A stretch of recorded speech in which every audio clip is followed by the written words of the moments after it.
പടുക്കെണിയിലാണ്. അവിടുന്ന് ദൈവം ഒരു തീരുമാനമെടുത്തിരിക്കുകയാണ്. അത് നിന്റെ മേലാണ് തീരുമാനമെടുത്തിരിക്കുന്നത്. നിന്റെ മേൽ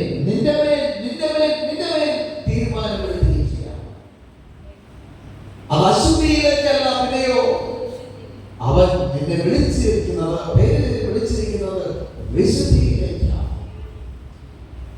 യോഹന്നാന്റെ സുവിശേഷം വെളിപാട് 21:3 ഇതാ ദൈവത്തിന്റെ കൂടാരം മനുഷ്യരുടെ കൂടെ. ദൈവത്തിന്റെ കൂടാരം നീ ഒന്ന് ധ്യാനിച്ചേ. ദൈവത്തിന്റെ കൂടാരം അത് മനുഷ്യരുടെ കൂടെ എന്ന വെളിപാട് 21:3 നിന്നോട് ദൈവം സംസാരിക്കുന്നെങ്കിൽ എന്നെ കേൾക്കുന്ന പോലെ ഇന്ന് ദൈവത്തിന്റെ കൂടാരം നിന്റെ ഹൃദയത്തിൽ ഉറച്ചു കിടക്കുന്ന അവസ്ഥയാണ്. ഒരു കോൺക്രീറ്റ്, കമ്പി, സിമെന്റ്, മെറ്റലിട്ട്, മണലിട്ട് കോൺക്രീറ്റ് ചെയ്ത് ഒരു ഫില്ലർ വാർത്തെടുക്കുന്നത് പോലെ കർത്താവിന്റെ കൂടാരത്തിന്റെ തൂണുകൾ ഇന്ന് നിന്റെ ഹൃദയത്തിൽ ഉറപ്പിച്ചിട്ടുണ്ടോ?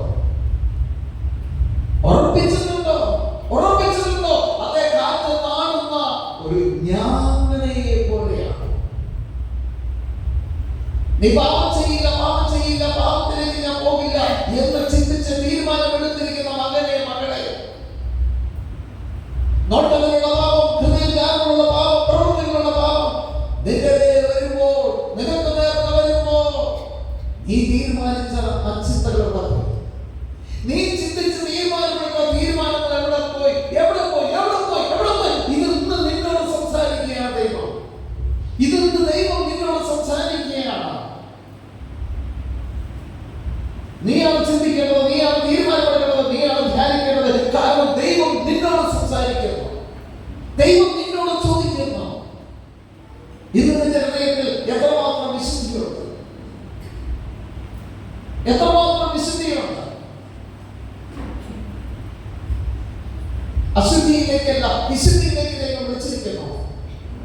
2000 വർഷങ്ങൾക്ക് മുമ്പ് യേശു എന്തിനാണ്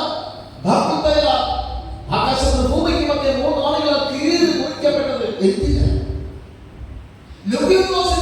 ശത്രുവായ ലുങ്കിനോസിന്റെ പൊട്ട കണ്ണിലേക്ക് ഒരു തുള്ളി രക്തം വീഴ്ത്തിയത് എന്തിന്? ഭാര്യ ഉപേക്ഷിച്ചു പോയി, മക്കൾ മരിച്ചു പോയി, സ്വസ്ഥത നഷ്ടപ്പെട്ട് ജോലിയില്ലാതെ തകർന്നു കിടക്കുന്ന ഇതിന്റെ ഈ അവസ്ഥ എന്തിനാണ് അങ്ങനെ വരുത്തിയിരിക്കുന്നത്? എന്തിന്? ദൂതപുത്രൻ എല്ലാം നഷ്ടപ്പെട്ട് അപ്പന്റെ സ്വത്ത് നഷ്ടപ്പെടുത്തി, സ്ത്രീകളുമായിട്ട് പലതുമായി കൂർത്തലിച്ച് നശിപ്പിച്ചു, ഒന്നുമില്ലാത്ത തരത്തില് ആ പന്നിക്കുഴിയില് തവിട് പോലും കിട്ടാത്ത അവസ്ഥ, പന്നിക്ക് കൊടുക്കുന്ന തവിട് പോലും കിട്ടാത്ത അവസ്ഥയെ എന്തിന് അങ്ങനെ വരുത്തി? എന്തിന്? നിന്റെ വീടിപ്പോ ജപ്തിയോടുള്ള വന്നിരിക്കുകയായിരിക്കാം, നിന്റെ സ്ഥാപനങ്ങളിപ്പോ ജപ്തിയോടുള്ള വന്നിരിക്കുകയായിരിക്കാം. നിനക്ക് ദൈവം തന്ന ആ പടുത്തുയർത്തിയ പദവി, ആ പൊസിഷൻ ഒരു പക്ഷെ നിനക്കില്ല. ഇന്നിപ്പോ എല്ലാവരും മുഖത്ത് നോക്കാൻ ഒരു ചമ്മലായിരിക്കാം. മറ്റുള്ളവരുടെ മുഖത്ത് ഒരു സഖ്യോസിനെ പോലെ മരത്തിന്റെ മേലെ കയറിയിരുന്ന നീ ആരും കാണാതെ വന്നിരിക്കുകയായിരിക്കും. ഒരു പക്ഷേ നീ കർത്താവിനെ കാണാൻ സഖ്യോസിനെ പോലെ. അതെന്തിന്? ചോദ്യം ദൈവം നിന്നോടാണ് ചോദിക്കുന്നത്. എവിടെയാണ് നിനക്ക് പാളിച്ചകൾ സംഭവിച്ചിരിക്കുന്നത്? ദൈവം നിന്നോട് സംസാരിച്ചു. അശുദ്ധിയിലേക്കല്ല, വിശുദ്ധിയിലേക്കാണ് ഞാൻ നിന്നെ പേര് ചെയ്ത് വിളിച്ചിരിക്കുന്നത്.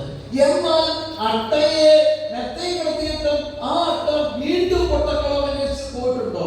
നിന്നോടാണ് ചോദ്യം. ജനികമായ പാപം, മദ്യപാനത്തിന്റെ പാപം, പുകവലിയുടെ പാപം, ശാരീരികമായ പാപം. ഒരിക്കൽ ദൈവമേ, ആർക്കും മനസ്സിലാവുന്ന തരത്തിൽ എനിക്ക് അത് അവതരിപ്പിക്കാൻ സാധിക്കട്ടെ.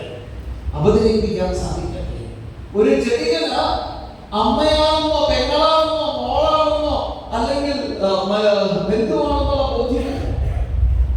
ഒരു ആത്മീയനാണെങ്കിലോ ഒരു ആത്മീയ മനുഷ്യനാണെങ്കിലോ അമ്മ പെങ്ങന്മാരെ പെൺപിള്ളേരെ തിരിച്ചറിയാൻ സാധിക്കും. അമ്മ പെങ്ങന്മാരെ മാത്രമല്ല, മക്കളെ തിരിച്ചറിയാൻ സാധിക്കും, ബന്ധുക്കളെ തിരിച്ചറിയാൻ സാധിക്കും, ജഡീകതയിൽ നിന്ന് മാറി നിൽക്കാൻ സാധിക്കും. ഒരു ആത്മീയമാണ്. അങ്ങനെ സംഭവിക്കണമെങ്കിൽ അപ്പത്തിന്റെ രൂപത്തിൽ കടന്നു വന്നിരിക്കുന്ന ഈശോ എന്റെ ഹൃദയത്തിൽ വസിക്കണം. അത് മകനാണ്, അത് മകളാണ്, അത് അമ്മയാണ്, അത് മോളാണ്. അപ്പോഴേ നിനക്ക് മാറ്റി ചിന്തിക്കുവാൻ സാധിക്കുകയുള്ളൂ. ആയിരിക്കുന്ന അവസ്ഥയിൽ നിന്ന് ആയിരിക്കുന്ന അവസ്ഥയിൽ നിന്ന് ആയിരിക്കുന്ന അവസ്ഥയിലേക്ക് നീ എപ്പോഴാണ് തിരിച്ചു വരിക? അതുകൊണ്ടാണ് യെശയ്യാ 1:18 നീ തിരിച്ചു വാ, നീ തിരിച്ചു വാ. യെശയ്യാ 1:18 നിന്റെ പാപങ്ങൾ ഉപേക്ഷിച്ച് നീ ദൈവത്തിലേക്ക് തിരിച്ചു വരികയാണ്. അവിടുന്ന് നിന്നെ സകലവും അനുഗ്രഹം പ്രാപിക്കും. നൈബോധന 28:1 അനുഗ്രഹങ്ങൾ നിന്റെ തൊഴിലുകളിൽ, നിന്റെ പാടം, നിന്റെ വയല്, നിന്റെ അപ്പക്കുട്ടയും മാവ് കഴിക്കുന്ന ഖലവും ഹൃദയധാരം ചിന്തകൾ അനുഗ്രഹമായി മാറും. നിന്റെ തൊഴിലുകളിൽ അഭിവൃദ്ധി ഉണ്ടാകും. വരുവിൻ, നമുക്ക് രണ്ടിതപ്പെടാം. യേശയ്യാ 1:18 വരുവിൻ, വരുവിൻ, വാ വാ, you come back and sit with me. നീ എന്നോട് കൂടി ഇരിക്കുവിൻ, ഞാൻ നിനക്ക് നല്ല ആലോചനകൾ പറഞ്ഞു തരാം. അത് നിന്റെ നന്മയ്ക്കാണ്, അത് നിന്റെ നേട്ടത്തിനാണ്, പരാജയത്തിലേക്കല്ല. യേശു 2000 വർഷങ്ങൾക്ക് മുമ്പ് ആദ്യത്തായത് കുരിശ് വഹിച്ച് കുരിശിനാൽ നമ്മളെ നേടിത്തന്നവനാണെങ്കിൽ, മക്കളെ, ഇന്ന് നീ അനുഭവിക്കുന്ന ദുഃഖങ്ങൾ, നഷ്ടങ്ങൾ വളരെ നിസ്സാരമാണ്. കരങ്ങൾ ഉയർത്തി ഹല്ലേലൂയ, ഹല്ലേലൂയ, ഹല്ലേലൂയ. കരങ്ങൾ അങ്ങനെ പിടിച്ചോ, കൈകൾ അങ്ങനെ പിടിച്ചോ. ഇത്രയാണ് ഞാൻ അങ്ങനെ നിർത്തിയിരിക്കുന്നത്. ശ്രദ്ധ മാറാതിരിക്കാനാണ്, ശ്രദ്ധ യേശുവിലേക്ക് വരുത്താൻ വേണ്ടിയിട്ടാണ്. മക്കൾ, ഇന്ന് നീ ഒന്ന് ചിന്തിച്ചു നോക്കിക്കേ, നീ ഒന്ന് ധ്യാനിക്കേ. അയൽവാസികളെ പോലത്തെ വീടാണോ നിന്റെ കുടുംബം ചെയ്യുന്നത്? നിന്റെ കുടുംബത്തിൽ നിനക്ക് ആനന്ദമുണ്ടോ? നിന്റെ ഭവനത്തിൽ, നിന്റെ തൊഴിലുകളിൽ നിനക്ക് ആനന്ദമുണ്ടോ?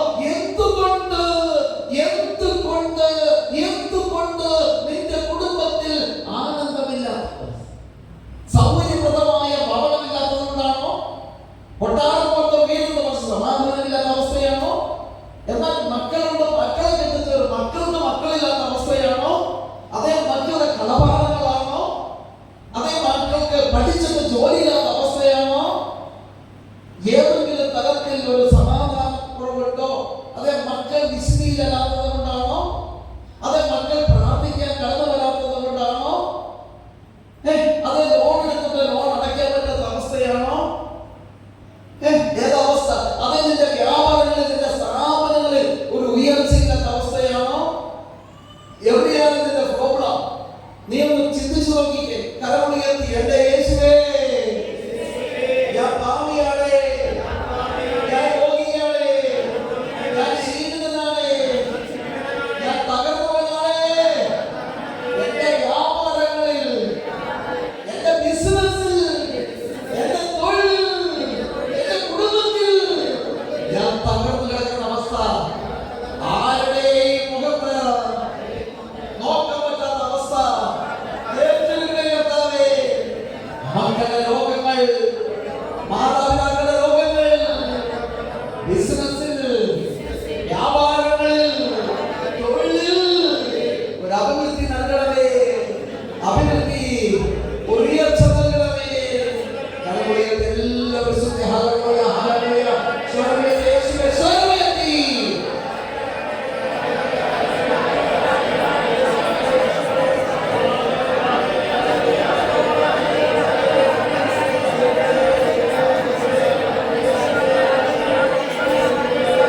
എല്ലാവരും സ്വരമേറ്റി, എല്ലാവരും സ്വരമേറ്റി.